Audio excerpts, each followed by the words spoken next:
আমার বোনকেও আমার মতো ছুঁড়ে ফেলবে না? এর কোনো গ্যারান্টি আছে তোমার কাছে? তুমি আর তোমার বোন এক হলে? নিজের বয়সটা দেখেছো? বুড়ি হয়ে গেছে তুমি, আর তোমার বোন একদম পারফেক্ট। কি ফিগার!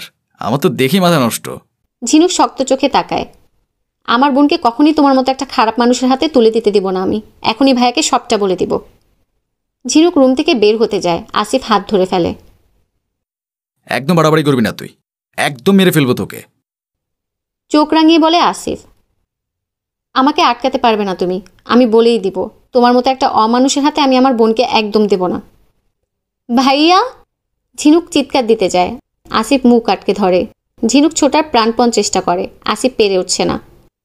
তারপর আসিফের নজরে পড়ে ফল কাটা ছুরি, সেটা নিয়ে একদম বিধিয়ে দেয় ঝিনুকের পেটে। মুহূর্তে শান্ত হয়ে যায় ঝিনুক, লুটিয়ে পড়ে মাটিতে। হাত উঁচু করে কিছু বলতে চায়, কিন্তু বলতে পারে না, একদম স্তব্ধ হয়ে যায়। আসিফ জোরে শ্বাস নিতে থাকে। যাক, আপদ বিদেয় হয়েছে, এখন এখান থেকে পালাতে হবে আমায়। আসিফ ছুরিটা নিয়ে জানালা দিয়ে পালিয়ে যায়।